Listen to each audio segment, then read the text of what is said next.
Good evening and welcome to Memorial Field for tonight's varsity football matchup between the Sachems of Middleborough and your Abington Green Wave.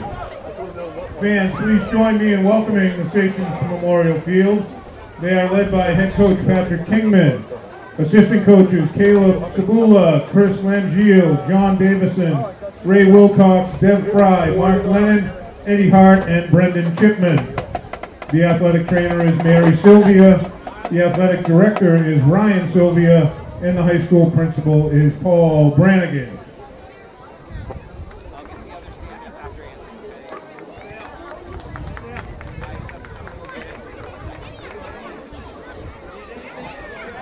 Fans, tonight is also youth football night. We have youth football teams I'll be introducing from the north end zone, but we also have youth cheer joining the Abington Varsity football cheer.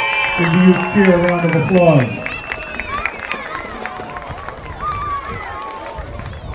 Introducing first from the youth football section, Mighty Mites. Head coach Tommy Donahue, assistant coaches Greg Lopes, Justin Murray, and EJ Peridetto. And the Mites, head coach Jeremy Iacobucci. Assistant coaches Jason Brown, Dan Buckley, Joe Callahan, Tim Chapin, Sean McDonald, and Matt Olson. Also, Mr. Greg Brodeur.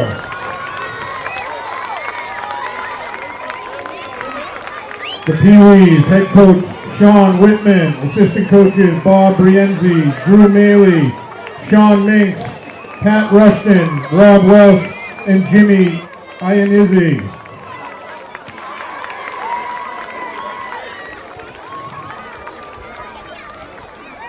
And last but not least, the Midgets, head coach Dean Malciano, assistant coaches Joe Iacobucci, Bella Cabongo, Kalonji Cabongo, Brian Kallenberg, Dan Nowlin, Scott Piper, and Mark Solmonti.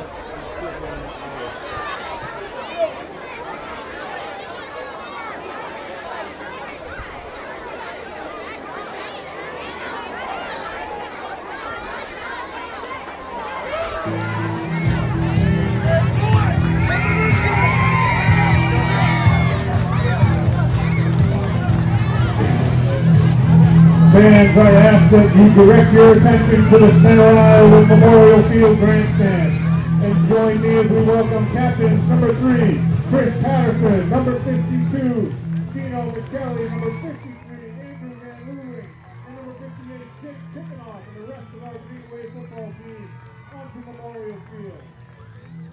The Green Wave coaching staff is led by, in his second year, Ed Riley.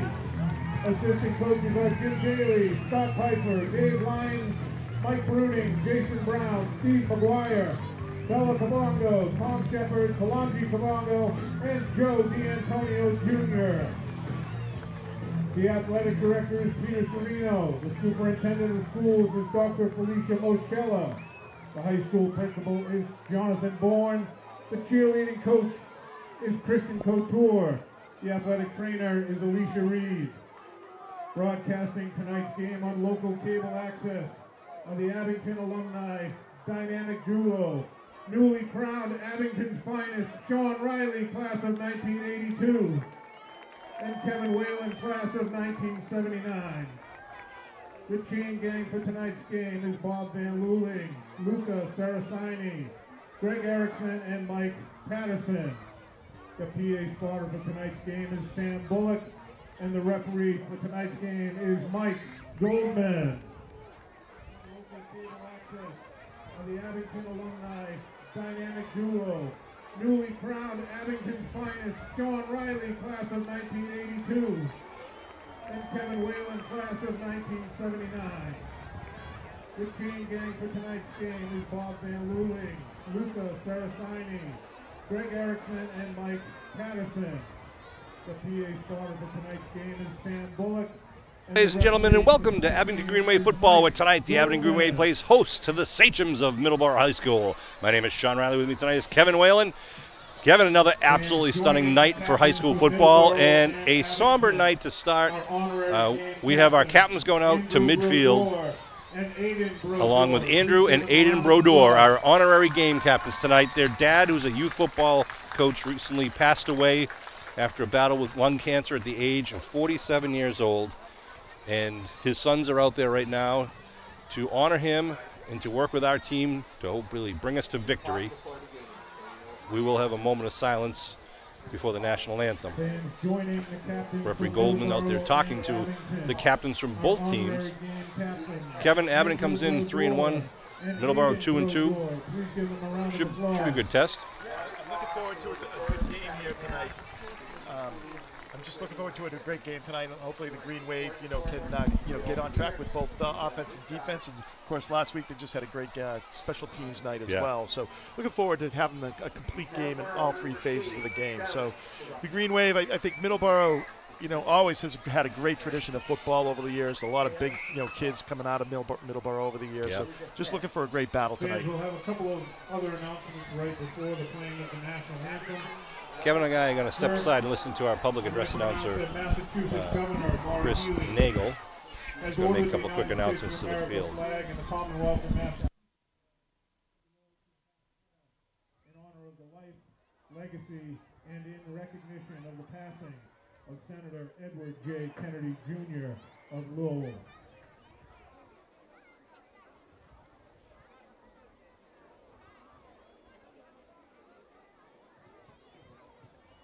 Fans, please rise if you are able and join me in a moment of silence. Our Abington community lost a generous volunteer and wonderful father and a devoted husband earlier this week. Mr. Gregory Brodeur passed away peacefully after a courageous battle with lung cancer. He was 47 years old. Greg is survived by his wife Rachel and their two sons, Andrew and Aiden, whom we are pleased to have joining us here on the field this evening. Greg volunteered his time as a coach for Abington Youth Football, Abington Youth Baseball, and Abington Flag Football, leading his son Aiden's team to 2 championship victories. His dedication and passion made a lasting impact on the many children he guided, and he will always be remembered as a favorite coach by players and parents alike. Greg's legacy is one of love, dedication, and devotion to his family, his friends, his work, and his community. He will be deeply missed and forever remembered.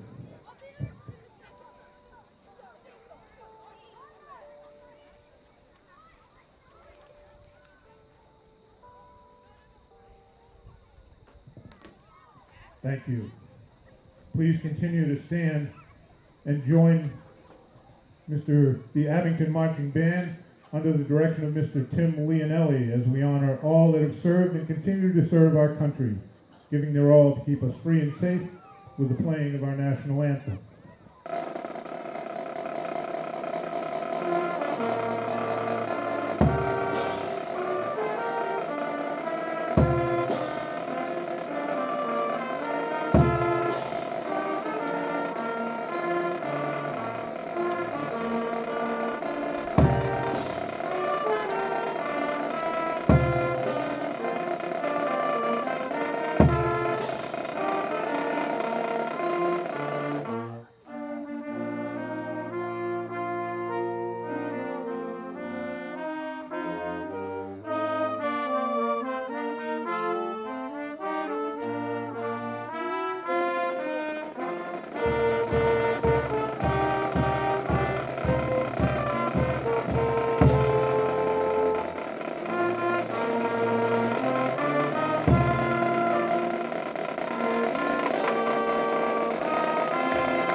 Fans, in the spirit of sportsmanship, we ask that all fans act in a responsible and courteous manner.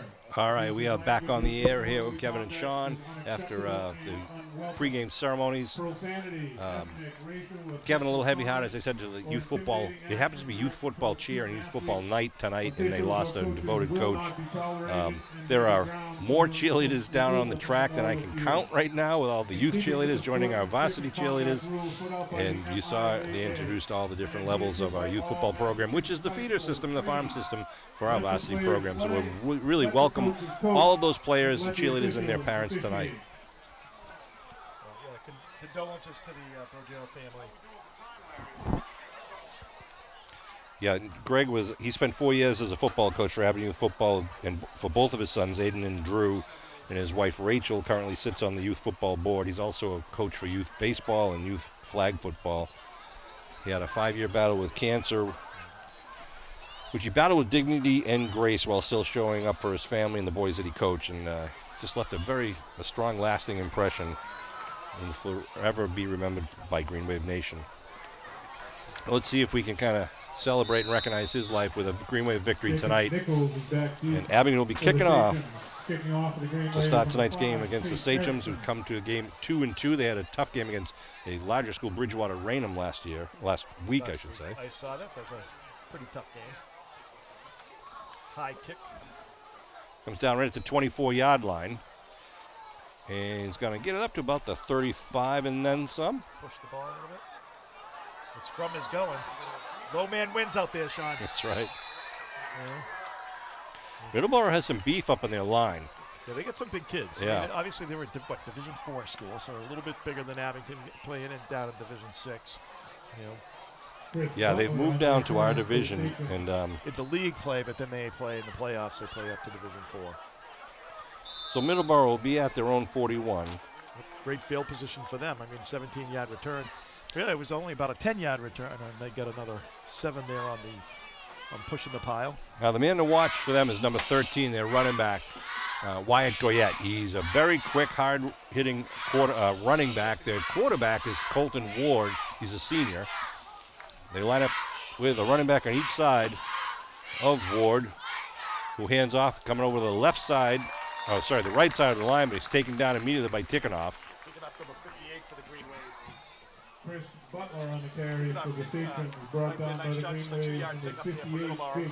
We're having some microphone problems with Kevin's mic. Oh, wait a minute, now I can hear you. Now I'm good now. All right. There we go. Sound good. The crowd was thankful for a few minutes there, Sean. 2nd and 8 now for the Sachems, who are in their white over black away uniforms, the orange helmets.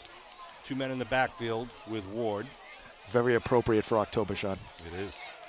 Big pitch going around the left side. It's Goyette trying to get some running room. He gets spun around and then taken down as he gets up about 45, bring up the 3rd down for the Sachems. Back in the 70s and 80s, Sean, they had like such a train there for a while. Middleborough did, as far as championship teams, consistently going to the Super Bowls from the South Shore League, Middleborough.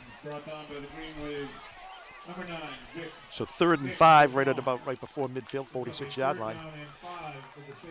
Got a couple of pitches outside. They've seen it both times, Sean. They've gone outside here. They've gone to the right side, a little bit off tackle, and then kind of a pitch out, trying to get to the outside there on the Green Wave's edge. Green Wave didn't allow him to get out there. Wide outs to each side now, with 2 men in the backfield along with Ward.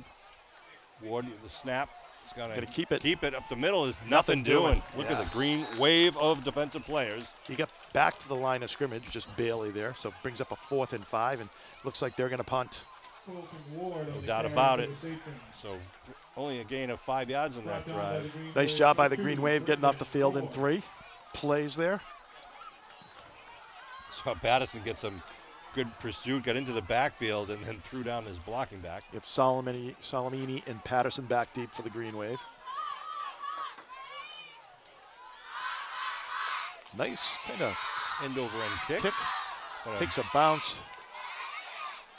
Oh, Sachem bounced down to the 16-yard line with no return. The Green Wave offense will come out to the field. That took about a good, over 10-yard bounce there for the Middleborough Sachems. So out comes the Green Wave offense, who've had a pretty successful season this year, starting at their own 16-yard line. Absolutely another stellar night for football here. Yeah, Across the field. I can wait for November for a long time, Sean. Yeah. This weather has just been spectacular. All right, Riley in the backfield along with Lee Spry. Now they shift. Riley goes under center now. Two wings on each side with Maxwell out to the near side. Riley now puts Ward in motion, gives up the middle to Spry. Spry dives forward. Nice, stayed low as he went through the line of scrimmage and into the linebacker. Yeah, crew. he picked up like almost 6 yards there, Sean, and just really kind of stayed low and just, when it, was going down, just dove forward to pick up that extra yardage. So it brings up a 2nd and 4. Great first yard pickup there for the Green Wave. Lee Spry has been very dependable for the Green Wave thus far. And, of course, they're running over Van Leuven and Pfeiffer on that right side there. Van Leuven the center. Patterson's going to line up wide to the far side with Maxwell to the near side. Spry in the backfield with Brendan Ward, number 2. And they give it to Brendan Ward, trying to go around the right side. Gets hit. He's across the line of scrimmage, but picks up another 2 or so, maybe 3. They got up to the 25 there for the Green Wave, so it's going to be about a yard short for the first down. Check that 53. Braylon Damery. So Green Wave, 3rd down and 1. see if they pass the ball here, Sean, or just try to power forward here with the try to get that first down and move the chains. You never know with the Green Wave. All right. All their athletic players on the outside. You've got Salamini and Patterson, of course, Kingston Maxwell, who's just a phenomenal athlete. 3rd and 1, Riley under center. Opening in front of the center, Van Leuven. They go, now he punches it outside, trying to get around the corner is Salamini. And nice bit of running there. No, that's right, that's Spry. Spry. Salamini did the block, kind of coming back and kind of blocked and sealed it kind of to the outside there, number 11 for the Green Wave. Let's get a little nice pickup. Another good block, too, that you probably didn't see on the replay here. You see number 18, Kingston Maxwell. Watch. Doesn't hit him to get a penalty there, but he kind of just shields him there, and that's what you have to do now is, just kind of make sure that the player doesn't, you get in between the player and the running back, and nice job kind of sprang him for another few yards there. So nice job by Kingston Maxwell blocking downfield. Green Wave now send 3 wide receivers out to the far side, 1 to the near side. Spry again in the backfield. They fake it. Now they throw it outside to Salamini. Salamini with some real estate. Salamini turns it over to 40, over the 50. Salamini in Sachem territory inside the 30-yard line all the way down to the 24-yard line. Nice job there by Salamini. Great blocking out front there by the other wide receivers out there in the flat. I felt bad. The linebacker, number 53, was chasing him, and there's no way you're going to catch number 11 on the foot race like that on the sidelines. Look at it. He grabs it on the 30-yard line, gets where he wants to be, and then just turns it on. Look at the strides that he's just kicking it in. You could see 53 was in pursuit, Damery there for the Sachems, but you're not going to catch number 11 in that race. Touchdown saving tackle by Isaiah Williams, number 23. Now 1st and 10 at the 25 of Middleborough. Backfield, give to the first man through. Spry just barreling. 7 yards. That's a good, maybe even 8 shot on that pickup. Huge hole there on that left side. Yeah, give props to those guys on the left side. Lineman really taking the Sachems to task right now. 7 minutes and rolling here in the first quarter. This is Abington's first possession after the Sachems went 3 and out with a punt. Taking off the guard on that left side or tackle. Get nice job blocking up there by the Green Wave offensive line. Here they come. They break the huddle with Patterson out wide to the far side. Maxwell is wide to the near side left. Salamini in the backfield behind Spry. They give it to Salamini up the middle. Spins, gets hit at the line of scrimmage. No real gain on that play. First play with no gain. No yardage. Yep. Ryan Salamini on the carry. Bring up a 3rd down. Well, Green Wave still have, this is definitely obviously four down territory inside the 20-yard line, so got a couple plays here to pick up that yardage. See if they go back to Spry or go wide to the with air. Salamini. Go to the air. We haven't seen a pass play yet. Haven't really needed to go to the pass. Let's see what coaches from the sideline have sent in with junior quarterback number 12, Jack Riley. Again, Patterson out to the right side. Maxwell single coverage on the near side. Man in motion, they fake. It looks like he's looking to throw. Oh, he's got him. Riley's got a man in a corner. Maxwell. Oh, just overthrown. Oh, well-run route, and he just led him about really about a foot too far. Yeah, and that's not an easy throw to make. You're on the run there. Riley is, Sean, and trying to throw that 25 yards downfield into the corner. 4th and about a long 3. So, Kev, what do you call now? I don't know. I wouldn't be surprised to see some type of pitch out to the outside, Sean. Or, obviously Spry has been money up the middle all night long here so far. It's been short so far, but Spry has definitely had a good evening so far. Spry's in the backfield, standing to the right of Riley, who's got two receivers on each side. Riley looking to throw, quick out. Oh, that's connects easily to Patterson. And that throw is there all night long. Yeah. That is just there all night long. So nice job just kind of going out that down and out. And if you could throw that and be successful and get a 3rd down, pretty much 70% of the time, your team's going to be so much more successful in high school football. Patterson, part of the good hands people there. Keeps the chains moving, so the ball's at about the 12. So Green Wave can get a, first down just inside the 2. 5:15 on the clock and rolling. rolling. That's how the math works, right, John? That's right. In the backfield now is Nick Vachon, number 9, along with Solomini. Ward goes in motion to give to Solomini over the left side. Solomini inside the 10, gets it down to about the 8-yard line. Pick up about 4 on the play. 2nd down for the Green Wave here in their opening drive. Number 32, Jeremy Nee. Beautiful night for football. It is. Great crowd here once again at Memorial Field. And I think we've had an average temperature of about 75 here this year, Sean. So it's been perfect weather, dry. Can't ask for anything more. Right now it's 61 degrees, but no wind. It feels beautiful out here. Nice fall evening for Greenway football. Solomini motion, gets the toss, coming around the left side. He's got some running room. Touchdown, man of Muskegon! Ryan Solomini from 8 yards out gets the Green Wave on the board first. And Nick Vachon, number 9, doing some great work down by the end zone there, clearing the way for Solomini. Some great blocking. Here's the replay of that one. Just the pitch, you can see number 9 kind of leading the way along with Ward coming down and sealing that edge for the Green Wave. And then you got Vachon just pushing the player out of the way, number 5 there. Nice job by number 9. Nice job by Solomini, Ward in the offensive line. Great job. Great drive by the Green Wave. Anyway, they have one negative play, or not even a negative play. One play without any yardage there on that drive. Just perfection. Erickson in the lineup for the kick. High snap, ball is down, kick is up, kick is good. And Tate Erickson puts the extra point on the board, so the Green Wave are up. He's been very consistent for the Green Wave, that's for sure, that Erickson has been. Yeah, wow.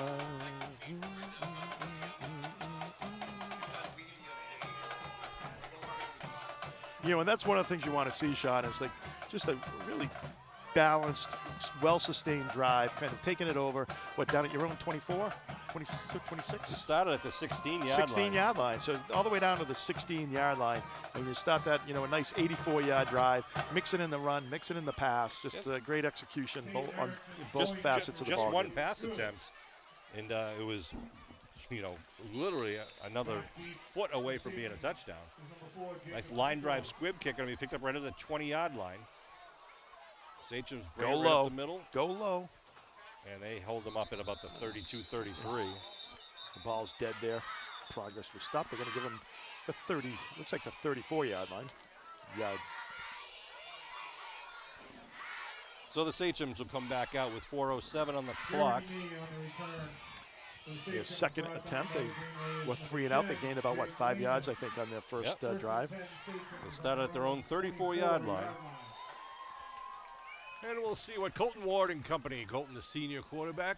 Wyatt Goyette, as I mentioned, number 13, is the senior running back. One of their H-backs is out injured. One of their captains, DJ Alexander, number 8, which is a pretty significant loss for the Sachems because he's a great blocking back for Goyette and a good running back on his own. They spread it out a little with 1 to the far side, 2 to the near side. Ward to the long count. Stutters and then hands off up the middle. Nothing doing. That's Van Luling, number 53 there for the Green Wave. That was Goyette. 52, Michelli in there as well.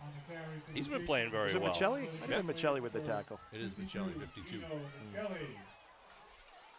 So they'll bring up 2nd down and 7. Junior Michelli. He's just he's such an unsung hero of this team. You know, playing the guard, playing the defensive line, both sides of the ball there in the line. He's just been such a consistent player all year long. Number 52 for the Green Wave.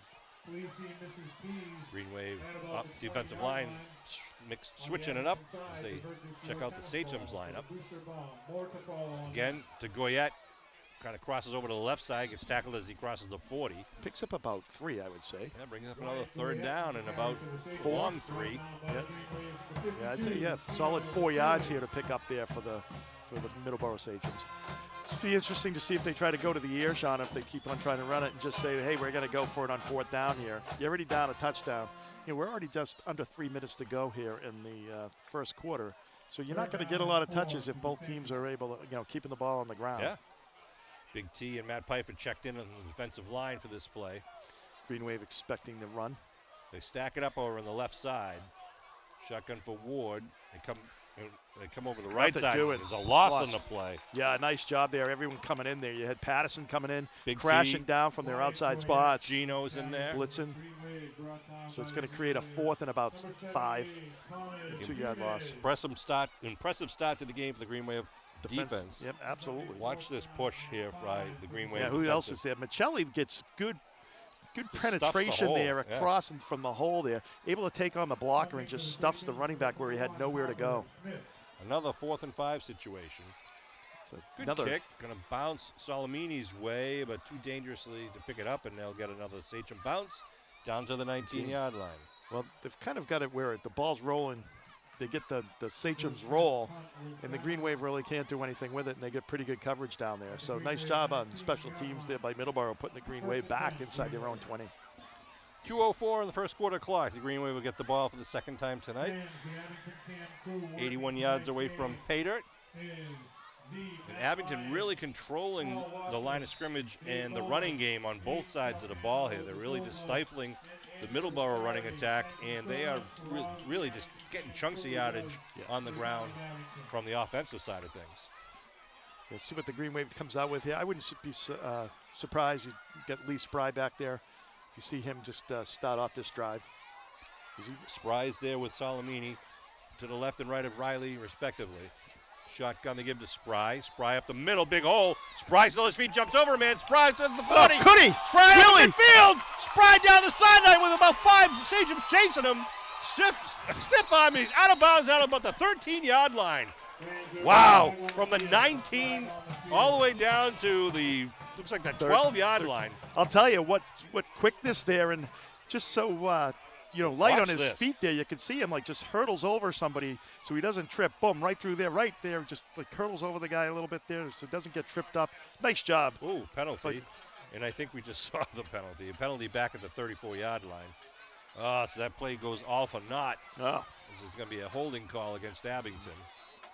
You might have seen it on that replay. We won't mention. We'll call it a block in the back.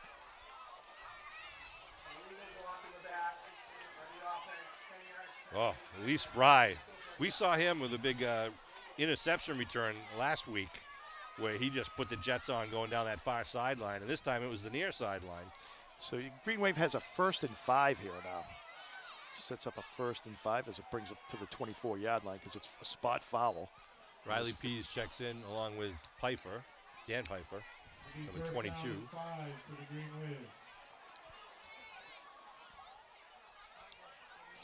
Listen, it's 1st and 5. Well, Lee Spry is definitely like an indoor 60-yard guy, not the 100-yard dash guy, right? God, what great speed there coming out of the gate. Great quickness. Vashon in the backfield behind Riley will go under center. Tight formation. They put Pfeiffer in motion to give to Vashon up the middle. Vashon still on his feet. Nice the first. push. And he gets the first over the 30-yard line. Yeah, number 9 for the Green Wave, the senior. Oh, there we go.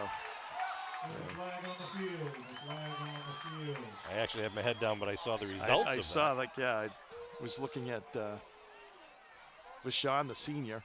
Here's just another kid that, the Green Wave were talking about their depth in their backfield and really the skilled position players, and he's just another guy. There's the replay of after the play. Oh. Yeah, that's going to get you a flag. And it was a nice job by Tikhonov with benefiting from the drama classes he took. That's a 15-yard penalty, though, and 1:20 on the clock here. Well, when you're down by 7 and the other team just had a big play called back, that's not something you want to be doing. Your team can't afford to give up those 15-yarders. So we move it up to the Greenway 47-yard line, 53 yards away from the end zone. And Jack Riley gets the play selection from his head coach and offense coordinator, Ed Riley. He's also a quarterback of his own right, a class of 1990 for the high school, Abington High School. Abington cheer squad. Again, Vashon lines up in the backfield. Salamini's in the near side wing. In motion is Ward. They fake it. They're looking to throw. Oh, Salamini's wide open down the sideline. Looking for it to come down. He's got it. Touchdown, Manny Muskegon. A 53-yard touchdown pass from Jack Riley to Ryan Salamini. Cow. He just blew by the coverage. It was wide open. I think Riley looked downfield and was like, there was no pressure at all on Riley either. He had all day long to set his feet. Green Wave offensive line just doing a great job, giving him plenty of time. And Salamini was just able to leak behind there, the Sachems defense. And there was no one catching Salamini as he caught the ball at about the 15. So nice job by the Green Wave there. There is another example of Ryan Salamini is an excellent baseball player. He's an excellent. Able to track that ball down. Yeah, comes over the shoulder and just outstanding play by Salamini. Ball's down, kicks his up. It looked like it might have been tipped there, so that one's no good. Yeah. But it'll make the score 13-0 for the Green Wave late here in the first quarter. 1 minute remaining in the first quarter. 13-0 Green Wave. Wow. Middleborough Sachems 0. Wow. Quick strike capability of the Green Wave was shown there. Well, we've seen that all year long. That Abington just has a dimension, that a lot of teams do not have in high school football, where they have 3 or 4 guys and a quarterback to control the ball and get it to them. So Green Wave just once again showing their firepower here early. I want to remind you that on October 19th, that's Sunday, October 19th, between 10 and 1, the Abington high school student athletes will be fanning out all over across Abington, knocking on doors, asking for your donations to the Green Wave Boosters. This is the single largest annual fundraiser for the Boosters. If you're home, please be kind and drop a $5 bill or write a check for $20, whatever you'd like, to the Abington Boosters. And we'll see this kickoff run back. It's picked up right on the 12-yard line. Again, the return right up the middle, and then taken down at about the 28 or so. Yeah, 28. Nice coverage down there by the Green Wave. That looked like number 21, Tito Acevedo. Tito Acevedo. So, again, on Sunday the 19th, please, if you might have a kid knocking at your door, it's one of the students of Abington High School. If you're not home, they will leave an envelope where if you'd like to send in a donation, you can mail it in. We appreciate each and every donation because all the money raised goes to all of the high school programs to buy more safer equipment, pays for all the things that just make all these programs so successful. So 1st and 10 now at the 29-yard line.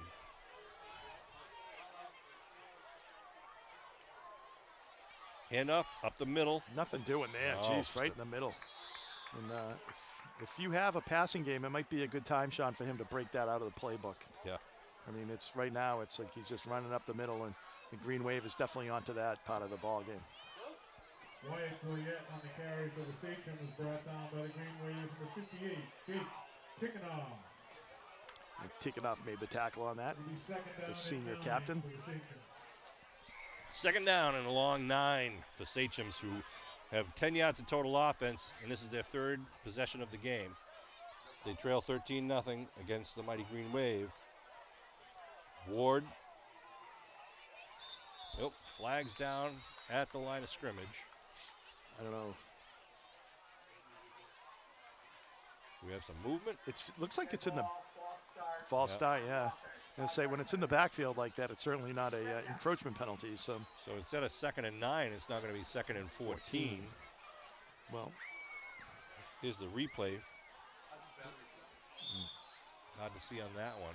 Matt Lyons is the man behind the curtain once again tonight, running all the technical stuff. Jaden Burt is going in for the Green Wave, coming out as number 65. And that's going to be the end of the first quarter. They're not going to get this playoff. Wow. So a dominating first quarter of play by Abington.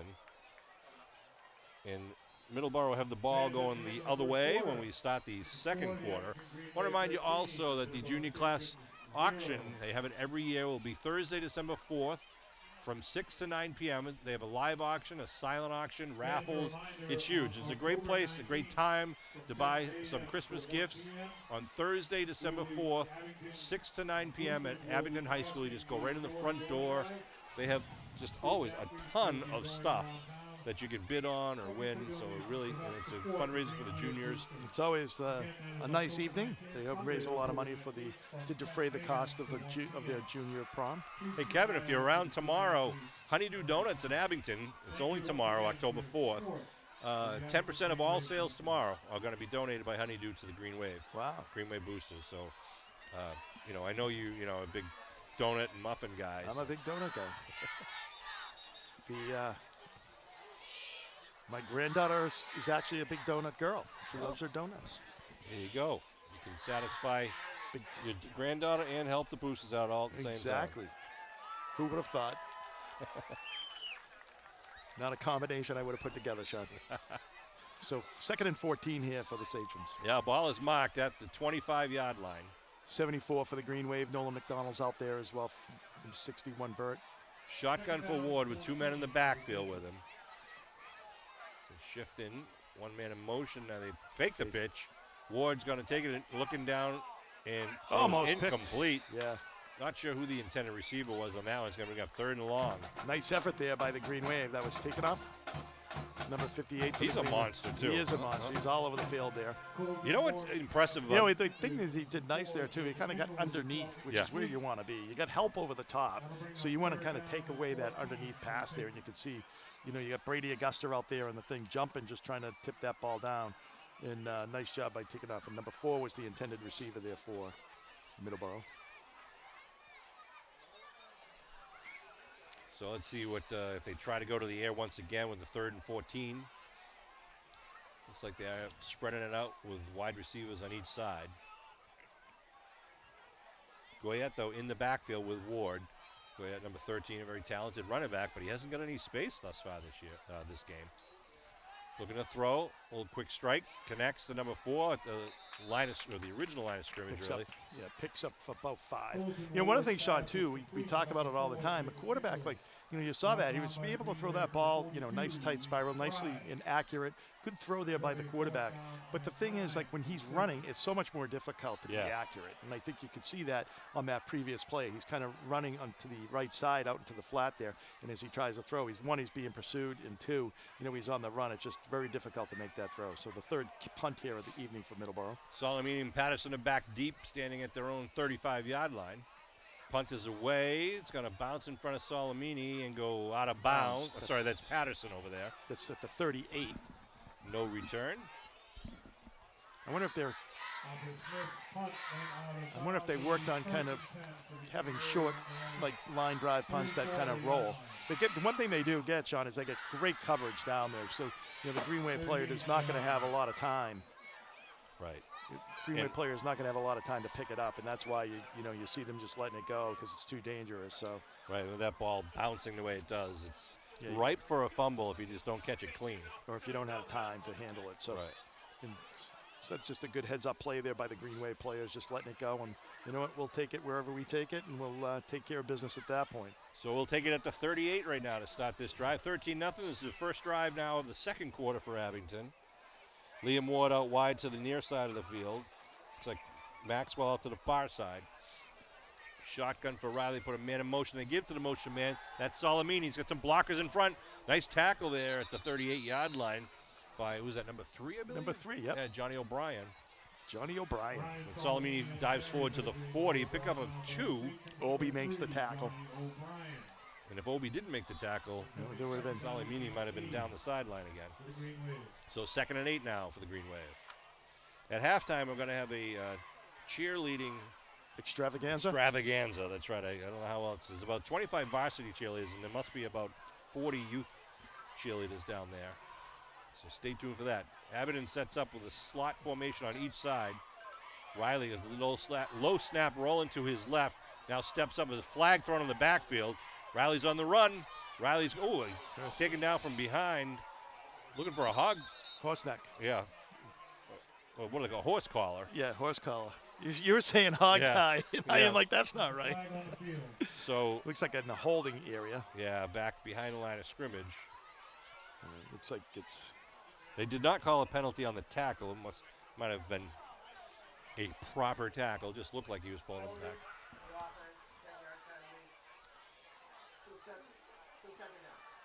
10-yard penalty brings the line of scrimmage back to the 30. The yard to gain is the 48. So it'll be 2nd and 18 now with 10:19 on the second quarter clock.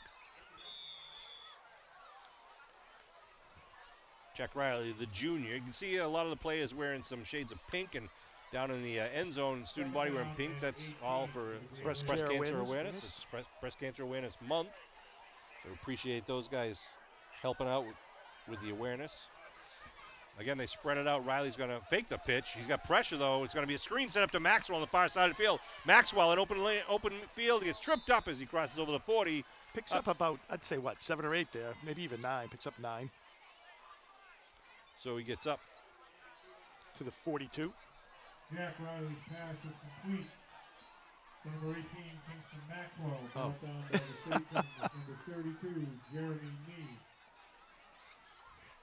Maxwell, you see with him reading his blockers in front of him. Yeah, he's such an athletic player there, and you can see that the moves that he has. He's such a smooth. The yards after reception. The yards after catch. Yards after catch, thank you.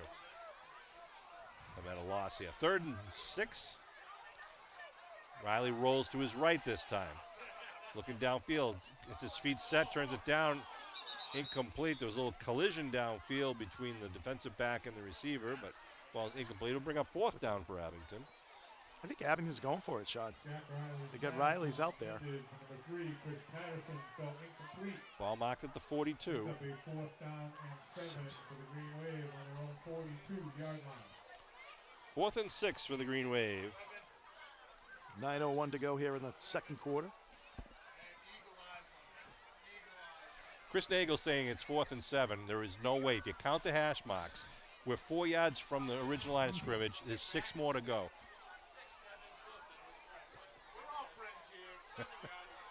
4th and 6 at the 47.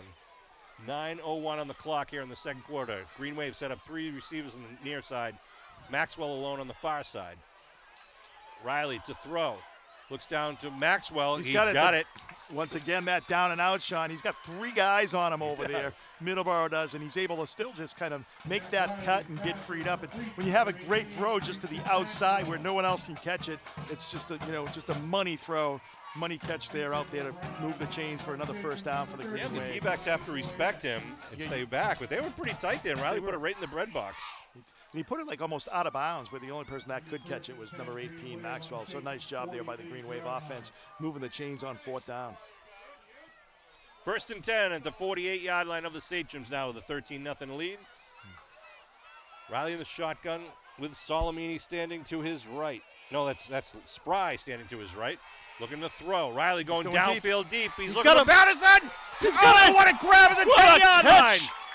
Chris Patterson put it anywhere near him, and he's coming down with that pass. And the ball was like right there. Riley put everything he had on that, and Patterson yanks it down at about the 9-yard line. Nice job by the Green Wave. 1st and goal from the 9 for the Green Wave. Wow. What a pass. Here's the replay. Jack Riley's pass was complete. Yeah, right there. Nice job by the Green Wave. Chris Patterson. Wow. Nice highlight for Chris Patterson. Number 3 for the Green Wave. 1st and goal for the Green Wave on the Sachems 9-yard line. They spread it out once again. Maxwell and Solomini on the left side. Looks like Ward and Patterson on the near side. Spry in the backfield. 1st and goal. They go it to Spry. Spry inside the 10, inside the 5, puts his head down, gets it down about the 3-yard line. Yeah, nice, great job, though. Gosh, what a great catch there. You can see he's still running, looking backwards, kind of running forward. Just a great catch there by Spry. Nice throw as well. So Riley is just on target tonight, that's for sure. I think he's had just 1 incompletion so far. That's right. Timeout here. Like seeing that use of Spry there, too, coming out a little wheel route out of the backfield. You haven't seen that all year, so it's 2nd and goal at the 3-yard line. I thought he was going to be much like his brother, Sean. He's much more athletic than I thought. Much more athletic. Gabe actually texted me after the last game. All right, I'll give it to you. All right, and Spry lines up right behind Riley with Ward to his left. They give it to Ward, coming around the right side, puts his head down. A lot of bodies. Trying to get in there. You got to say he's just a half a yard short. It's going to bring up 3rd down here for the Green Wave. 3rd and goal just outside the goal line. 13-0 Green Wave lead. But your crack graphic staff already shows you that on the TV, so you already knew that. Here's the replay of that last one. Brendan Ward push, and just see that last surge there trying to get over that line, but they held him up at the half-yard line. Number 5 there, and on the tackle they're kind of pushing him back. That's Trainer for Middleborough. Same thing with Spry and Brendan Ward in the backfield. They give it to Ward. Again. Ward rides him in. Touchdown, man of Muskegon! Brendan Ward from 1 yard out with the Green Waves' 3rd touchdown on the board.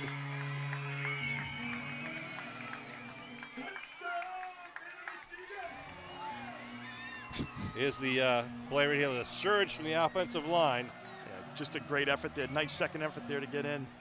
Nice job blocking up front. You can see all the boys. See Riley Pease down there pushing that pile. Piper pushing the pile. Just great effort there by the Green Wave offensive line. Great drive once again for the Green Wave. Rolling the dice inside your own 50 there, going for the first down on 4th down. 4th and 6. It wasn't really like a gimme either, but they threw the out to Maxwell. And now they're going to go for the 2-point conversion. Spry in the backfield with Riley. Wideouts on both sides. Riley looking in the corner. Now he pulls it up. Looking now, go back across the green. He's got who's that? Ward in the back of the end zone. Yep, number 8. For the 2-point conversion. So, Sean, and that is just Riley moving, but still keeping his eyes downfield. Head up and eyes downfield. Able to look kind of to the right there. Seeing Ward coming across on the back end line there. Nice job and nice conversion there for the Green Wave, making it 21-0. Good job by Liam Ward. Keep moving in the end zone. Connects with the quarterback via the air. And that's your job as a wide receiver. When he has to scramble, you got to help him out. You got to kind of run towards him a little bit there and make his life a little bit easier, make the throw a little bit easier. And that's what Ward did, kind of created some space in between him and the defender to pick up the 2-point PAT. Nice job by the Ward. So 6:40 on the clock here in the first half. Abington's going to kick off once again. Going left to right across your television screen. Sean Riley and Kevin Whalen bringing this Abington Green Wave football action. Along with, what do we got? Paul and Dave. Let's go back to the kickoff here. End over end kick's going to bounce at the 18, picked up at the 15. Still on his feet now, whipped around. Is that Ward on the tackle? It's a scrum moving forward once again. Wyatt Goyette on the return. Goyette trying to make something happen. Brings it up to the 32-yard line. It'll be 1st and 10, Sachems. So the 32 with 6:30 to go here in the second quarter. And Middleborough, I think, has 11 total yards of offense right now. Yeah, it's been That's total. impressive. It's really been domination on both sides of the ball by the Green Wave, kind of doing whatever they want. So they spread it out with a wide receiver on each At side. will. Slot on the left.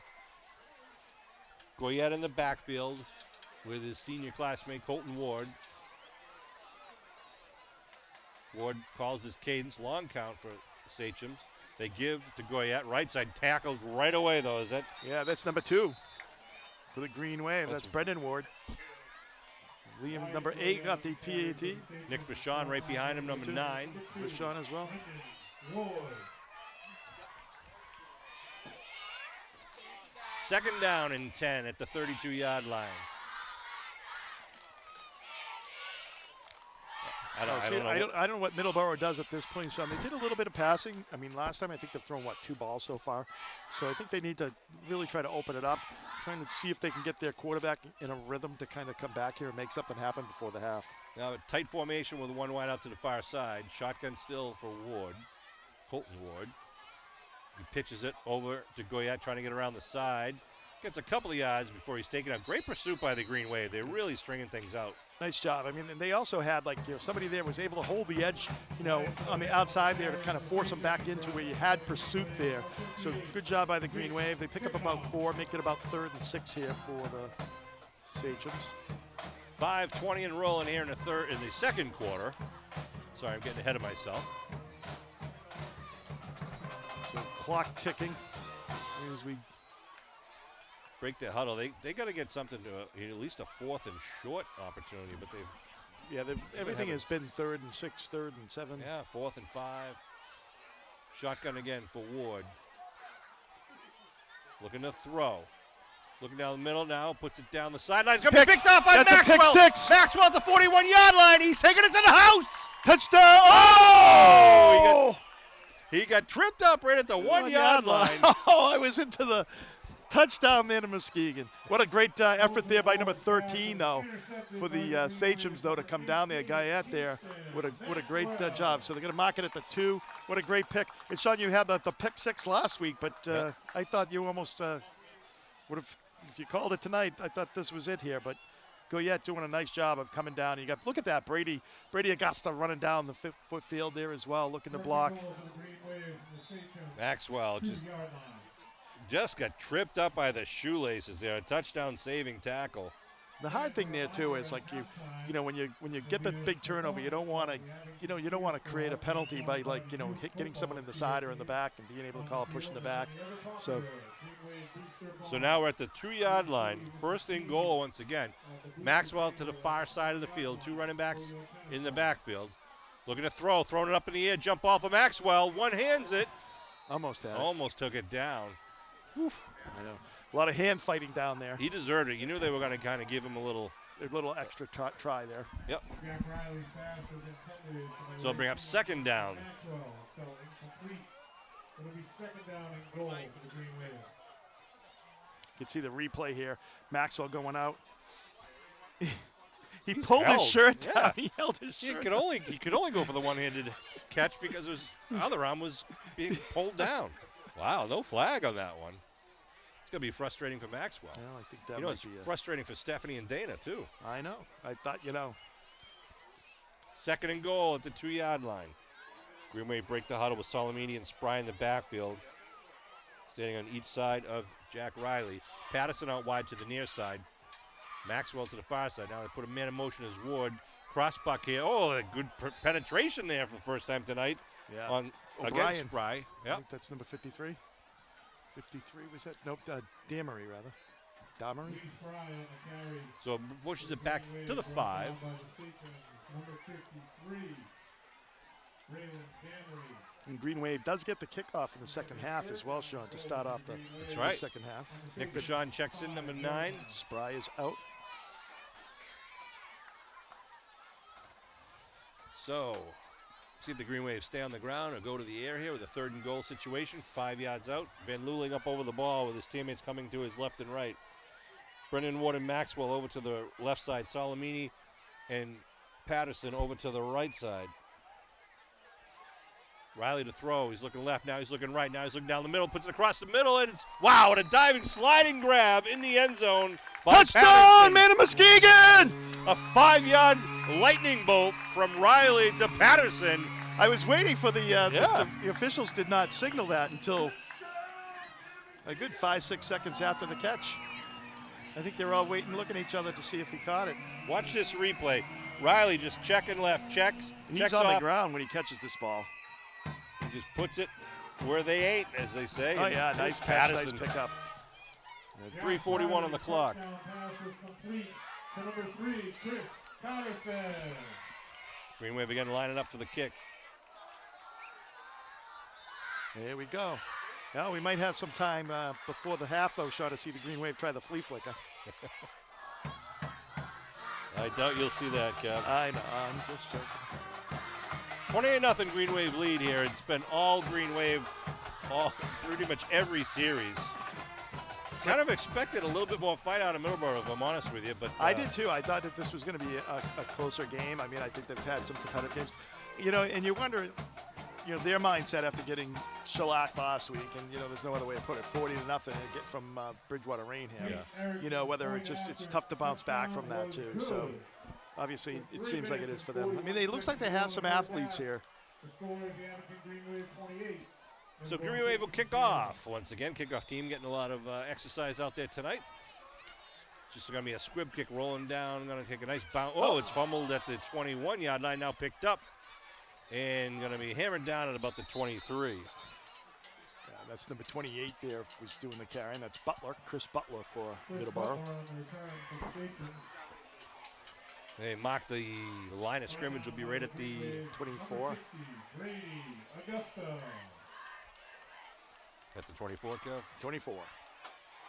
That's what it looks like. So 3:34 remaining on the clock. Coach is giving him the instructions over there. That's Kingman. A reminder, the John Favor Scholarship Night will be October 25th at the Outer Knights of Columbus on Hancock Street. That'll be from 7 o'clock to 11 o'clock at night. Tickets available at the door for $20. Food, music, raffle, silent auctions. A great night, a great cause. Got any questions? Call Dennis Graham.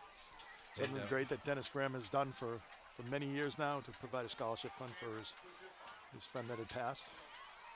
Support some of the Abington High School graduates who are moving on to higher education. That's right. Shotgun. Looking to throw. Well covered downfield. Now they go across the middle. It's going to be picked off by Spry at the 38-yard line. He was just in weight right then. Yeah, he just came across. I mean, the ball would have been short anyways, but he just kind of came across there, Sean. Yeah, Lee's the quarterback's following his running back. He's following his receiver, and as he throws it, he's not really seeing Spry coming back across the other way there. That's right. And it would have been short by quite a bit there as well.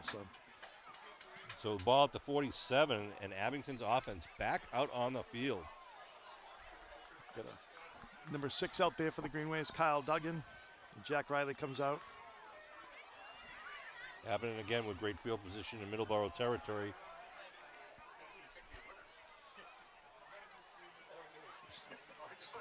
Jack Riley is quarterback. Vashon is out there as well with Spry. Riley hands off to Pfeiffer. Oh, Pfeiffer trying to get on the Pfeiffer. right side. Oh, he gets a hole and then tripped up as he vaults over the 30-yard line. Yeah. Number 22. Seen some good things out of Pfeiffer. And we have, and I thought it was because of the 2. I thought it was Spry, but Pfeiffer number 22. He's had a couple of good games, a couple of touchdowns so far this year. The sophomore. Looks like it might be another game we're going to see a lot of the young guys coming in. Unfortunately, our backup quarterback was injured. So Jack may be playing a little bit longer than he might normally. Hope to have our backup quarterback back quickly. Backfield now behind Riley with a 3rd and 3. They give the first man through.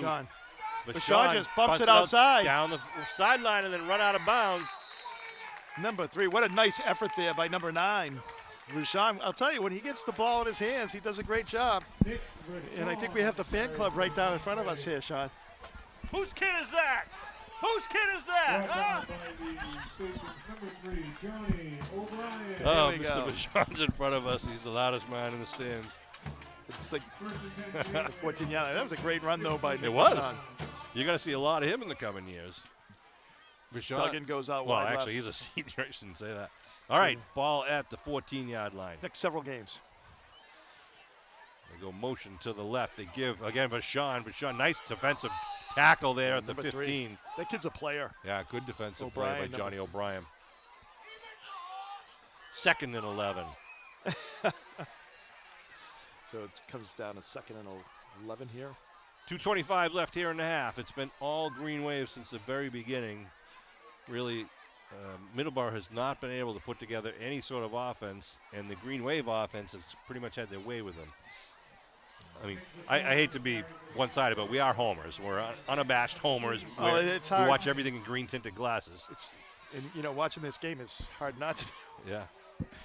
sound one-sided. Riley gives left side. That's Erickson. Big hole. Yeah, Erickson gets it down about the 10. Picks up, I'd say, about 4, 5, 6. Sophomore six, Tate six, Erickson. Nice job. Circle that number also on your roster of players to watch. The kicker does it all out there, running. 3rd and 6. Chris Coyle's in the house tonight, our school committee chairperson extraordinaire, who's volunteering his time, a lot of time, for the students in Abington. And we'll see what the Green Wave pull out. I think we'll keep it on the ground here, Kevin, with the 28-0 lead. Under a minute and a half to go here. Out wide to the right side is Duggan. 2 men in the backfield. behind Riley. They give to Pfeiffer. Pfeiffer on his in feet. for the touchdown, man, Muskegon. Pfeiffer from 9 yards out puts the Green Wave back on the board again. Nice job there by the Green Wave offensive line, creating a nice hole there for Pfeiffer to get in there with the score. And Green Wave takes advantage once again of the turnover. Kevin, as you know, they have the rule in the third quarter. If you're up by 35 points, they have a rolling clock, and if it's up by 40 or 42 points in the fourth quarter, it's rolling clock. So this will be the 35th point right here. If Erickson makes this kick, the most important extra point he's ever kicked. Ball's down, kick is up. No good. No good. Oh. I Okay, put the pressure jinxed him. All right, so it leaves it at 34-0 here with 1:08 on the clock. And the Green Wave kick team will come out. Once again, tonight's crew, want to thank, never mind Kevin and I, it's the guys behind the scenes. Matt Lyons, Paul Watson, and Dave Bone on camera. You got Aiden Calcano da Silva and Dandy Drew Flaherty helping us out tonight. Of course, as always, the maestro, Kevin Tachi, is here as well. So nice job of those guys all the time, making us look good. All right. We're going to be kicking left to right across your television screen. And again, Goyette is the deep man. They kick to him, high kick coming down to Goyette, right at his own 15-yard line. Goyette looking for a hole, good coverage by the Green Wave. Got some room. He's got some room. He breaks the hole. Goyette is going all the way, 85 yards. Breathes life into the Sachems, and that's the guy that we were waiting to see, and there he is. An 85-yard kickoff return by Goyette. He hesitated, Sean, kind of trying to pick his lane, letting the coverage kind of run right. by it a little bit, and he was able to just pick his lane and go, and he certainly did, number 13. Nice job by him, nice blocking. They have the special teams for the Sachems. 0:55 on the clock. Running out of notepad. And we'll see if they're going to go for one or two. I think no one was more surprised by that, Sean, than the extra point people, because they were not prepared to come out. Dan Burke will attempt the kick.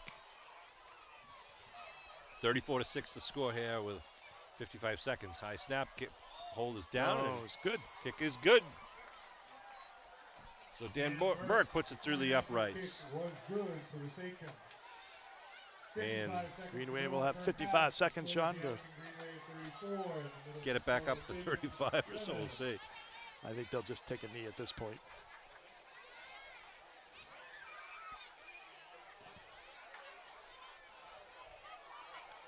Dan Burke, writing down my notes here. Wyatt Goyette. 34-7, and Middleborough will kick.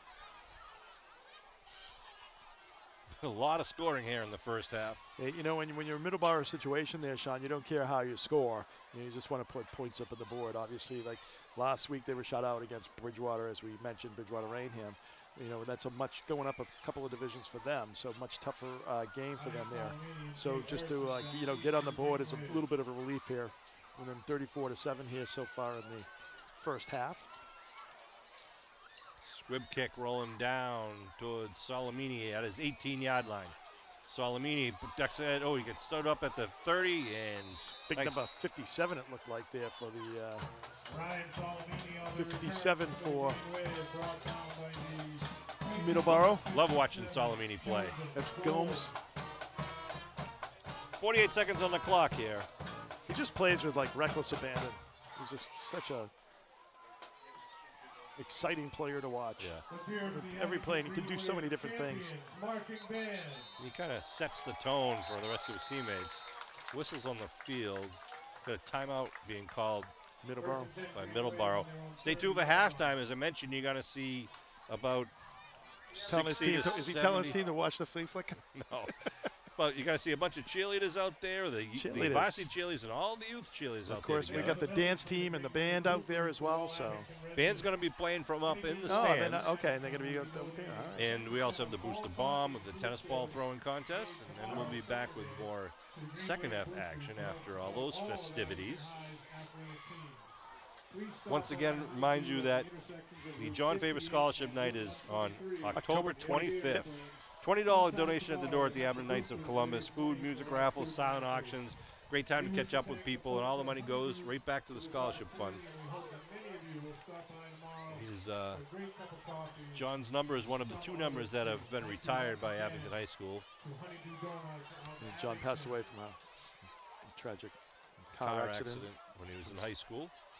Okay, so the ball at the 30 with 48 seconds to go. Green Waves and 2 wideouts to the far side. 2 stand up to the near side. Riley in the shotgun. Looking to throw.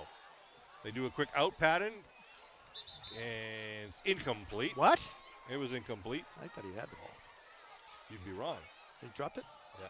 Oh, okay. I thought he meant because he was signaling that he was out of bounds. So it'll be 2nd and 10. It took 4 seconds off the clock. No complaint there from the coaches. No siree, Bob. First, 2nd and 10 at the 30-yard line. Beautiful night for high school football there. Beautiful night for anything. October, what is it, the 3rd? Same lineup here for the Green Wave. Now they set up a screen. Nobody in the middle of the field. And that's Spry once again on his horse. There he goes into that second gear. It is Spry. Oh, he gets upended once again from the 30-yard line down to about the 3. Wow.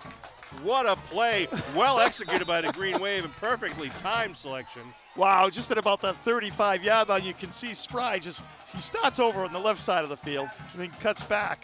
And you can see everybody here. It's so interesting now how, like, you have to block. You just can't, downfield. You got to be very careful. And right here, you can just see, boom, he just at the 40-yard line, he hits it. He just goes into another gear. And number 4, you got to give him credit for going after it. That's Nichols. Saved him tackling down at the 5-yard line. They mark it at the 4. Great play there and great hustle. And again, credit to his teammates for blowing open those holes downfield. Great photo down here on the track right now. If we can get a shot of it on the track of all the cheerleaders. And they're breaking up, as we said that. So we're working on some technical stuff. Well, we appreciate what all the cheerleaders do. And, of course, we're kind of coming to the end of a couple of seasons, even though it's early October. Like, golf is almost over, I believe. Yeah. Golf is kind of finishing up by the end of October. But you have soccer is in high gear, and cross country, and volleyball, right? Volleyball. What other sports did they do, Sean? We got boys and girls soccer, volleyball, of course, yeah, soccer, golf qualified for the tournament early in the year. They're just ripping it up. And I do want to give a shout out to Mr. Guthrow, who's on the team, who beat his father, Greg Guthrow, in a round of golf just this past week. Is that a first? It is a first. Wow. He's actually, both father and son both have 2 holes in 1. Wow. Imagine that. Wow. 29 seconds on the clock with the ball at the 4-yard line, 1st and 10. Maxwell and His father's going to be Solomini. like 80-something. No. Different Guthrow. Oh, different Guthrow. Greg Guthrow, the plumber. Yeah. Looking to throw is Riley. Looking downfield, looking. Steps up. Riley thinking about it, and he spins. And touchdown, man, Muskegon! From 4 yards out, Jack Riley gets on the board on the ground. Boy. So, with 22 seconds on the clock. I'm thinking the same thing, but I'm thinking the father. Jack Riley checking good coverage downfield, and then he sees an opening. Solomini was just literally getting tackled there by 2 guys. Riley spins hits the him shoulder. and spins and just walks right in. So a line up for the point after kick.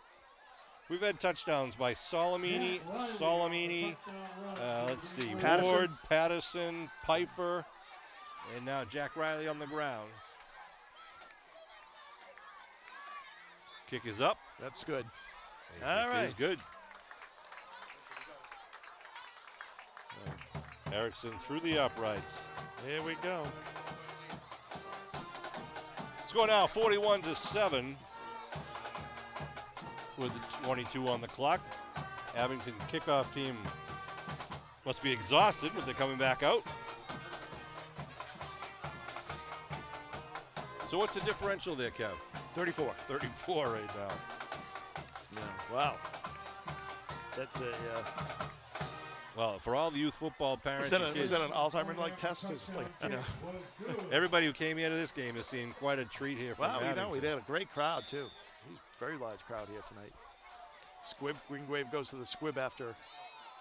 Goyette's run. Goyette picks it up now at the 26, Not and it's going to time. get taken down at about the 30. So we got 15 seconds to go here in the first half.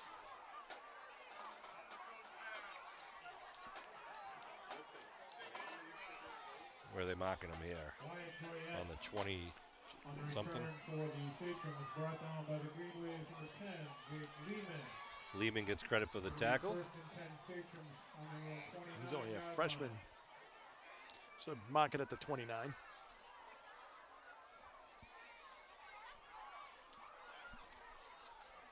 All right, we'll see what Coach Pat Kingman wants to do here with the last 22 seconds. They put wideouts, 2 wideouts to the near side, 1 to the far side. In the backfield, of course, it's Goyette to the right of the quarterback. Abington with 3 down linemen. See if they have just kind of hand off. They give to Goyette, and he's going to be taken down. That should do it for the first half, Sean. Green Yeah. Wave just a dominant first half here today. Really was impressive. As we mentioned, a lot of different people scoring, and Green Wave moving the ball in a lot of different ways. An exciting first half of the Green Wave. They don't want to really take the foot off the pedal right now, but I think we're going to see a lot of some of the second string in there getting some great quality play time tonight in front of a good, big Green Wave crowd. So Kevin and I will take a break off the air so you can enjoy some of the cheerleaders at halftime, and we will join you with more Green Wave football at the end of the half.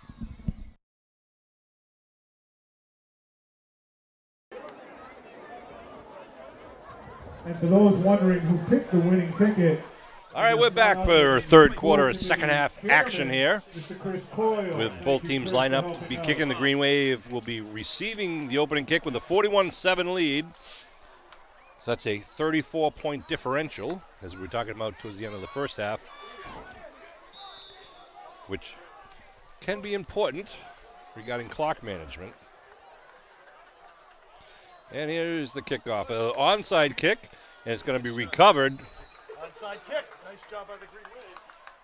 Hold that. Kick it down, make it great field position. Middleborough's onside kick was recovered and down by the Green Wave's number 64, Michael Clark. So the ball will be placed first and 10 at the 48 of the Green Wave. Well, great field position for the Green Wave. 48-yard line. See number 84 out there, Pease. You see number 51, Pfeiffer.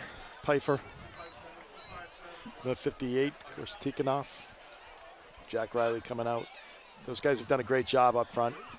Of course, Van Luling, the center, senior captain. Gino Michelli, number 52, and Big T, the tackle on the right-hand side for the Green Wave. Lee Spry, who's been on fire in the backfield, goes to Salamini with a handoff over the left side, pushes forward. Nice downfield block and a good surge again by the Green Wave offensive line. Picks up about, I'd say, what, 4, maybe 5? 5?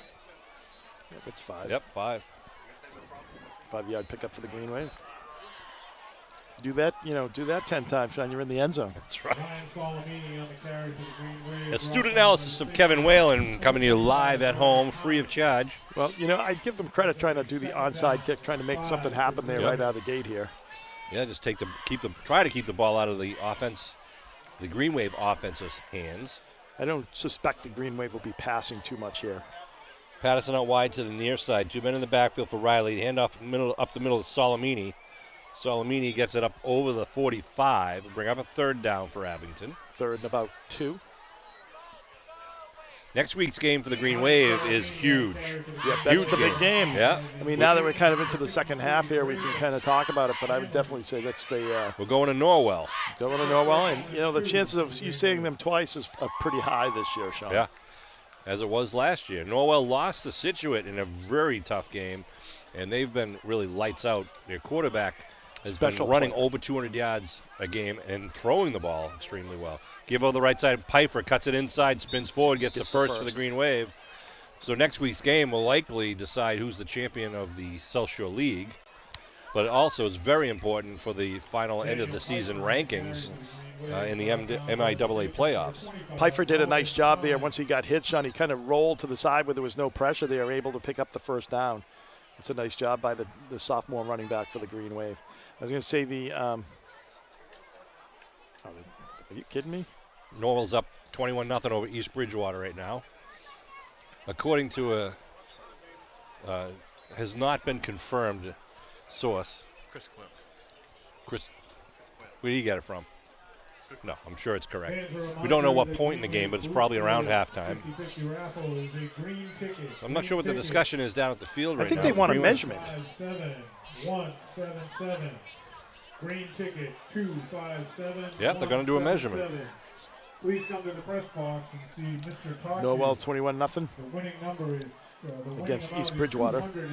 Yeah, I mean, like Lucarelli should be here down there next week, fans. It's going to be a great game. It will be. I expect a huge Lucarelli's crowd. a special player. He was great last year.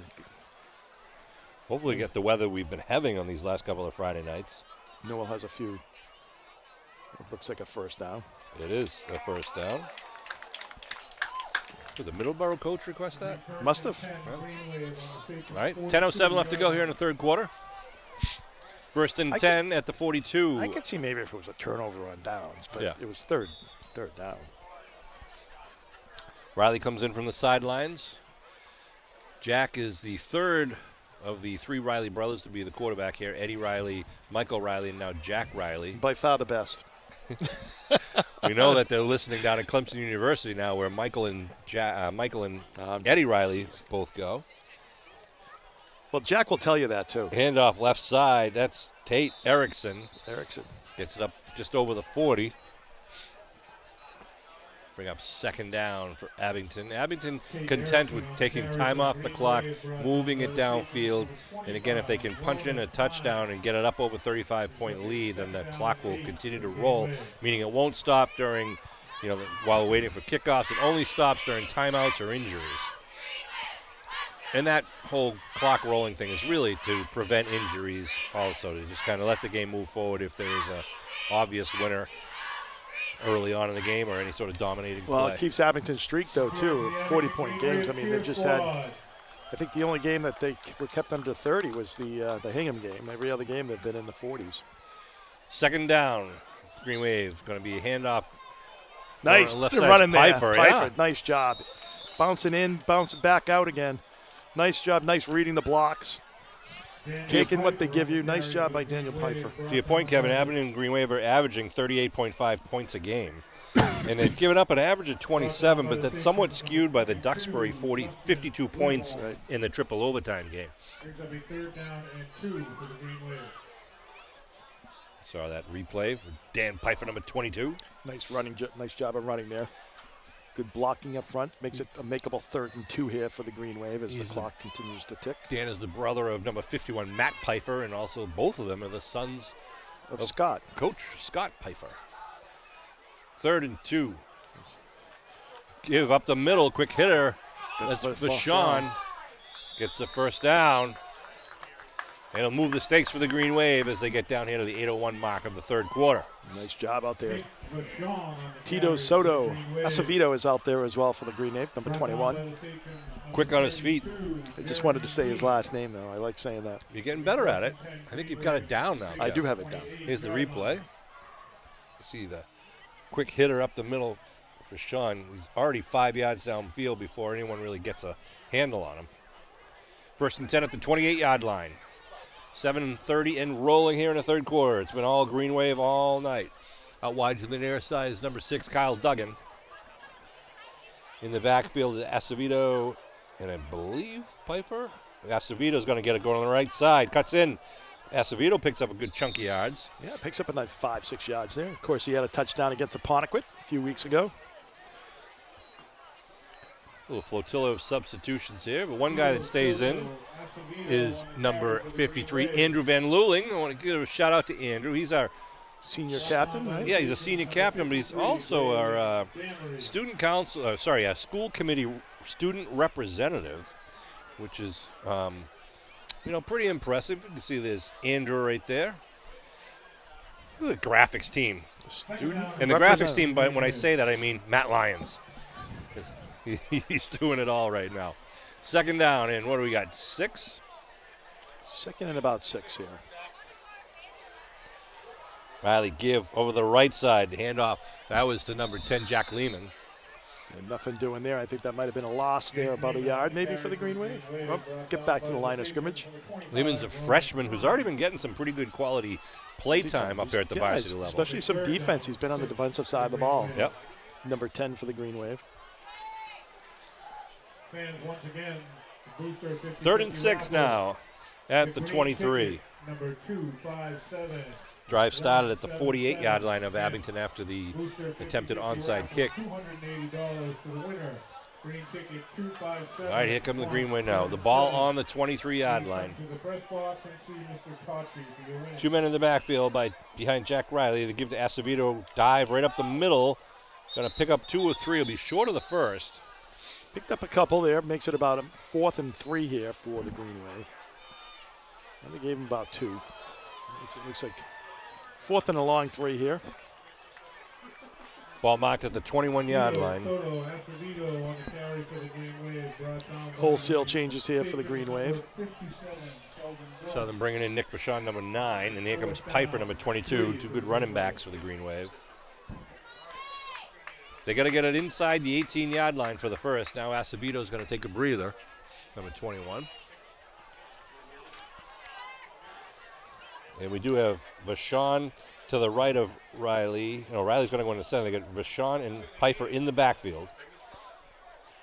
Riley's going to give to Pfeiffer with Vachon blocking it. They hit him. They do a great job of stuffing it there. The Sachem defense came up and answered the call on that one. Nice It'll job. Be a turnover on downs. Nice job of getting the ball back for your offense there. Green Wave still able to take 7 minutes off the clock there. That's right. 4:49 on the clock now.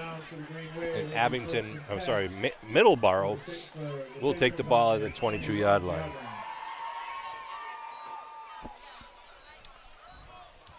So we'll see if Middleborough, I'm sure they would love to see Goyette break free once again. Yeah. We saw how talented a running back he is on that kickoff return. Give him a little space and he can take advantage of it. You also have number 3, is also a good player out O'Brien. here. O'Brien. He looks more defensively. No one's on him over here at this point. Yep. He's like covering up. Oh, well, they're short play, man. Give to up the middle to Goyette. Lucky for the Green Wave, it wasn't a pass play. I know. They only had 10. Ball's picked away by Spry. Touchdown, man, Muskegon! A 22-yard touchdown by Lee Spry. Ripped it out. Goyette was fighting not to go down. And in doing so, the linebackers were ripping the ball away. Lee Spry is the right man in the right place right there for the 22-yard. Here's the replay. You can see them. He won't go down. They're trying to tear it down. They pulled him up, and they kept him up. They kept him up, and I don't know who was that. It looked like that was Vachon. Vachon pulled that ball out. It was Vachon who, someone was pulling. They were actually keeping him up, and were able to pull the ball out. Called a 23-yard fumble return by Lee Spry. That's their 3rd turnover of the game. The Green Wave has scored on all turnovers. Wow. The last 2 weeks, we've seen about every different type of play you can see. This season, you're starting up the top of the season too, Sean. It's just, and there we go. Erickson with a good kick. That makes it 48-7 in Green Wave. Well, they finally stopped the Green Wave, turn it over on downs, and then they give it right back. That's right. It's unfortunate. It looked like, he was really, his forward progress looked like it probably might have been stopped there, but the Green Wave player kind of kept him up, and then Vachon just punched that ball out, and Lee Spry, being Johnny on the spot, picked it up and was able to get it in the end zone for the Green Wave. A crack camera staff on that. You can see that clearly on that replay earlier. I want to thank our staff. Matt Lyons, who is, again, the man behind the curtain. We got Paul Watson and Dave Bone on our main cameras. Aiden Calcano da Silva is on our end zone camera. Drew Flaherty, where is Drew? Drew's out back. Oh, it is Drew. I see him in the end zone. So there he waves, just waved. Who's waving? Drew. Oh, Drew just waved. Can he hear us? Oh, okay. So we're lining up now to kick off right to left across your television screen. The 4:37 mark of the 3rd quarter. Little pooch kick, gonna roll down inside and Gonna be out of bounds. Abington almost got to that before it went out of bounds. Yeah. So we'll see if they want to make him kick over or whatnot. Ooh, I just got notice from New Jersey. I have to update my fantasy roster. Uh-oh. Who's your big player, Sean? Well, it was Lamar Jackson, and he got injured. So we'll see what happens. Okay, so Middleborough will take the 5-yard penalty from where it went out of bounds, so the ball will be at the 36.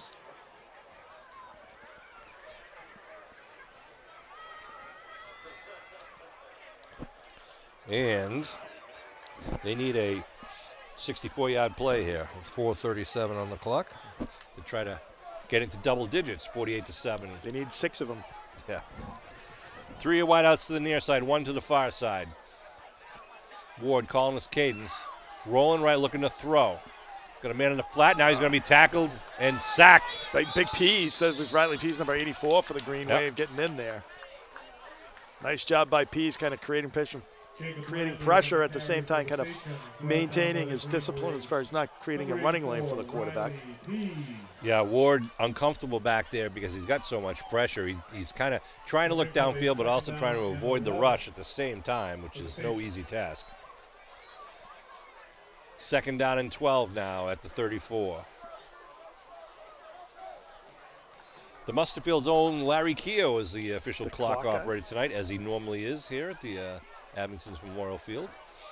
Shotgun formation again for Ward. Oh, ball's loose on the ground, and it looks like he recovered it back at the 20-yard line. Middleborough going backwards right now. Yeah, they're just struggling to kind of keep it together here. Unfortunately, you really want a good competitive game, and unfortunately, Middleborough's just having a tough night. So Barry lives up in the Musterfield as part of the Purple Heart hometown. That's Mel Libby. Is on Larry Street. Of course, Mel was a long-time Abington resident.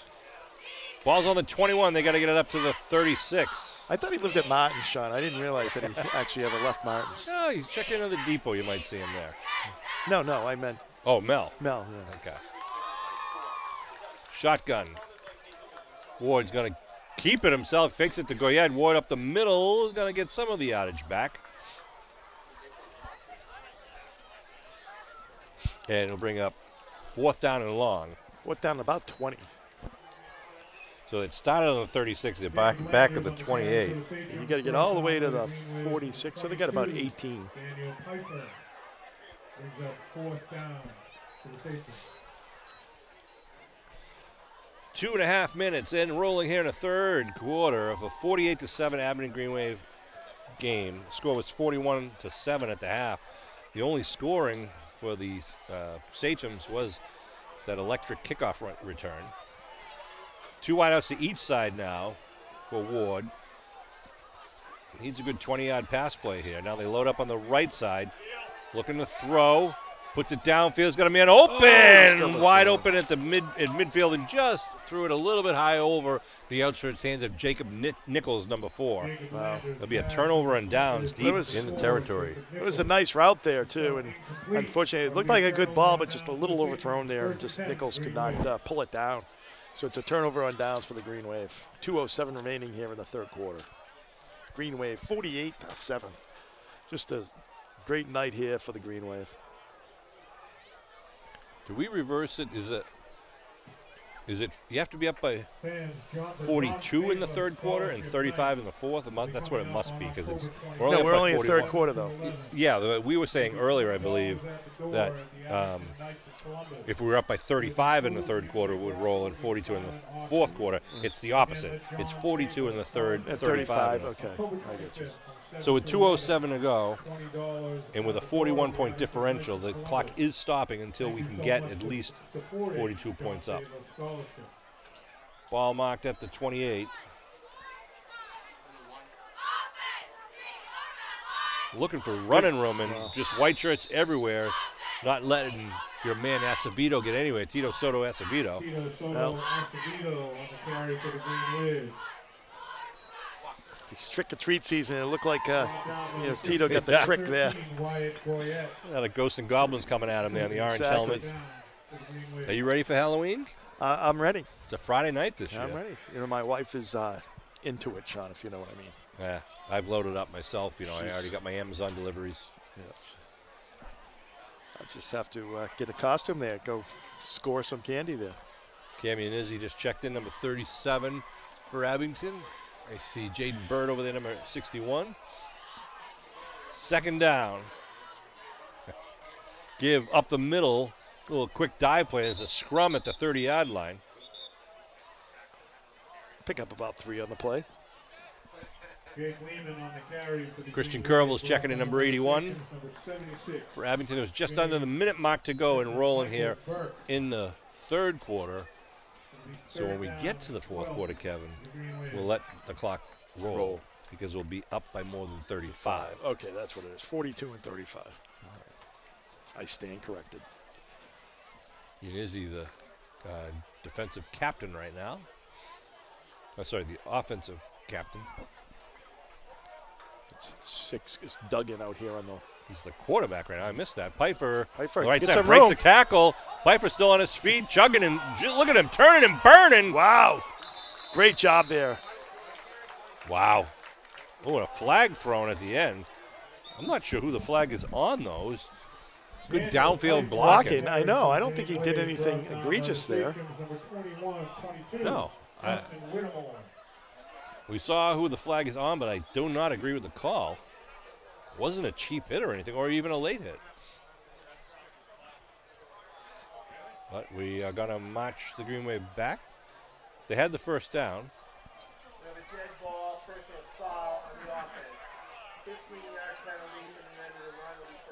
15-yard penalty from the end of the run. They'll move it backwards and make it 1st and 10 with the ball on the 28-yard line now. I think the Abington player there, I don't think he did anything wrong there. It just he was pushing the guy down the field and that's going to be the last play of the third quarter as the clock rolls down with just 15 seconds and rolling. You can feel the temperature drop out here. A little bit, yeah. It's weird, but tomorrow's supposed to be nice and warm. It's going to be 80 degrees in 2 days here in early October. I want to remind you once again, on Sunday, October 19th, the door-to-door drive for the boosters will be held between 10 and 1 o'clock. You'll see student-athletes coming around all the neighborhoods, escorted by an adult driver, and they'll be knocking on doors asking for any donation you might be able to afford for the Green Wave Boosters. If you're not going to be home, you can leave an envelope at your door with a check or cash in it.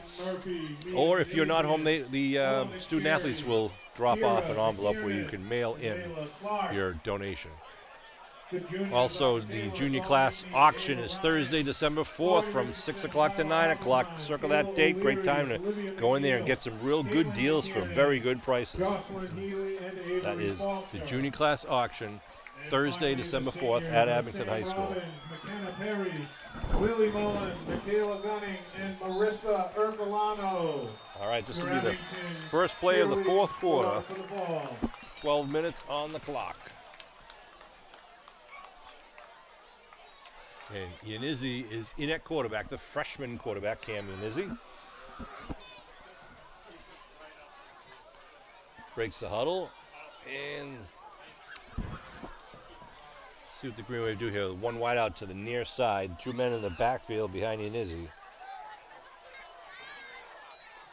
They give a quick dive right up the middle. Picks up a couple for the Green Wave. That was Luke Duggan on the carry, number 25. Nice job moving the ball forward. Checking back in, number 61, Jaden Burt. See some of the other numbers out there I can see. Green Wave does a nice job of getting a lot of people in tonight. Getting a lot of, and it is Dominic Waldron's in it, number 62. It is Kyle important, Duggan. as we saw, in Duxbury there. Yeah. At the end of the game, we had to go pretty deep in the bench because, people getting with cramps and things like that. So you never know. And I thought they did very well. They did do well, absolutely. That, first game of the season. We had a lot of different players in there, but this all helps. It helps, when you get a freshman or sophomore kind of getting some exposure at this level. It definitely helps building the program in the future. 2nd and 8. Give her on the left side to Tito Soto Acevedo. Oh, it just gets taken down. Oh, a flag thrown. That's kind of late. What was it, a face mask? Wait for Ron Goldman. I don't know what that was. We're familiar with the referee Ron Goldman because he does the Abington Whitman Hanson. Mike. Mike Goldman. Mike Goldman, thank you. Does the game at Thanksgiving Day for a gazillion years. 35 years, yeah. Wow. Oh, Abington holding. Wow. John Riley and Kevin Whalen bringing this Abington Greenway football action in 2025 season. This is game 5. Game 5. Abington coming in with a 3-1 record, likely now going to improve to 4-1. And again, next week at Norwell, Friday night, 7 o'clock start. I would advise you get there early because it's not a great parking situation. And you usually got to make a little bit of a walk to get to the field. You want to get a good seat on that one because that is going to be some very talented and two really dynamic teams. Oh, yeah, just solid teams on both sides of the ball. Yeah, Lucarelli's just tough kid to stop. Second down, Yanizzi. Hands off, right side, coming around. Is that Teddy Duggan? Was that 19 or 15? It looked like 15. You may be right. 15 was Bump Jacob Riley. Bump Riley. Jacob Bump Riley on the carry for the Green Wave, brought down by the Sachems, number 56. Checking out right now, 71 Liam Kelly going to take a breather, as is Tito Soto Acevedo, number 21. 71 coming out for the Green Wave. That's Liam. Did you just say that, Liam Kelly? Yeah, that's You all did? right. All right. Thanks for All listening. right, you know. Out there at center is Kane Macedo, big number 72. Going to be snapping it to Yanizzi. Give right up the middle. To the front guy. Yep. Picks up about 2. The front guy was Wes Kazoo. Wes, I'm going to say your name wrong. But if you go to Brothers Pizza and Brothers Roast Beef, that's where Wesley Wes's parents. Kazoo. His mother must be thrilled to see Wes in there right now. So you guys are on a first-name basis? Yeah. Oh, it's funny. I was talking to her about it, and she said that Wesley was playing. And she's telling me he was a freshman. I said, well, maybe he's going to get some playing time. 4th down and 14 for the Green Wave. Think you're getting like an extra slice or 2 on the roast beef I'm now? hoping. Maybe they're long-time viewers.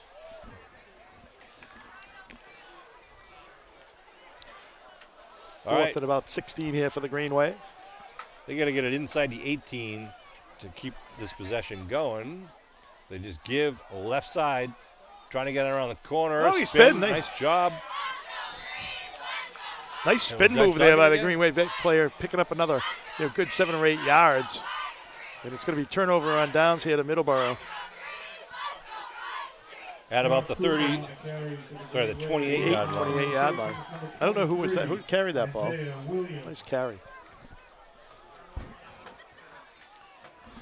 So just under 8 minutes to go now. The ball at the 28, and the clock is rolling. There we go. Who is that? 29. 29. That's Josh Cooper. Josh Cooper. Nice run there, Josh. Another freshman out there playing at varsity level. So here comes Middleborough now. Down 48-7 with 7.5 minutes to go. And confusion out there. They're going to have to call timeout on the Sachem sideline. Fans, while we have a timeout. Looks like they have a new quarterback coming in also. Jacob Landers, number 19. Want to give a shout out to our cheerleaders, Marissa Ercolano, Michaela Gunning, Lily Mullen, McKenna Perry, Sam Robbins, Avery Falconer, Jocelyn Healy, Kayla McKiernan, Olivia McNeil, Kayla O'Leary, Lila Oppenheim, Chloe Richardson, Ava Ryan, Michaela Solomini, Mia Campbell, Becca Holmes, Emily LaPointe, Shaylin McCarthy, Olivia McClellan, Layla Clark, Sierra McKiernan, Ella McSherry, Mia Manassi, and Peyton Murphy, and Gracie Poirier. Thanks, ladies, for all that you do for the program. Emma Hart, Samaya Harrison, Jamison Gagnon, Lucy Fish, Juliet. All right, ball is on the 28-yard line again. It's going to be 1st and 10. Camden Baker. The juniors are Liv, and the shotgun formation for the Sam Medeiros, new quarterback. Handoff up the middle. Oh, nice tackle. Nice tackle there. He picks up a yard, but great job getting in the Tackle on the play by number 57, Braden Newell. nice job by Mr. Newell. The new quarterback is Jacob Landers. They said he's a sophomore quarterback. Checking in, see number 31, Jaden Patterson. Number 34, Wes is back in. Wes is back and wearing, what is he? Wearing number 34. He's going to be playing. Jake Lehman takes a breather. Linebacker out there. 2nd and 8.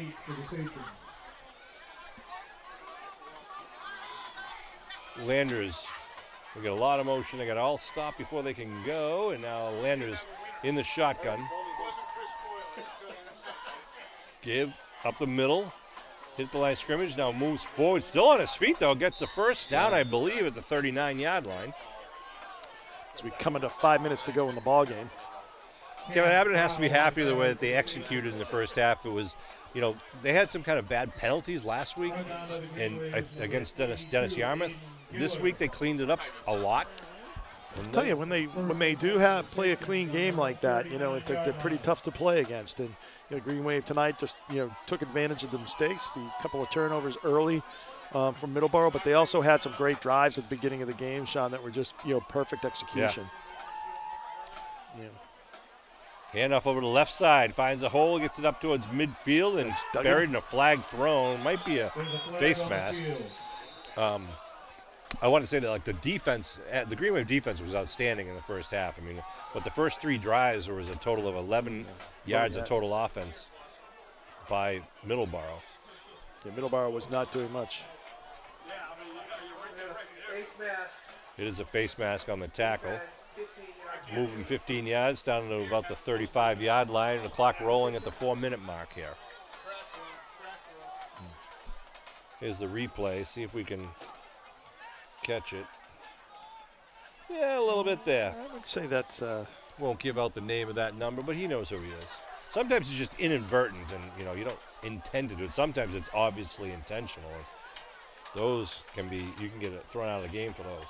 Give up the left side. I believe that was 26. Yeah, nice job there by the Green Wave. Number 57 in on the tackle for the Green Wave, stepping up into the hole to make that tackle. Newell again. Newell, Braden Newell. Brought down by a host of Green Wave defensemen.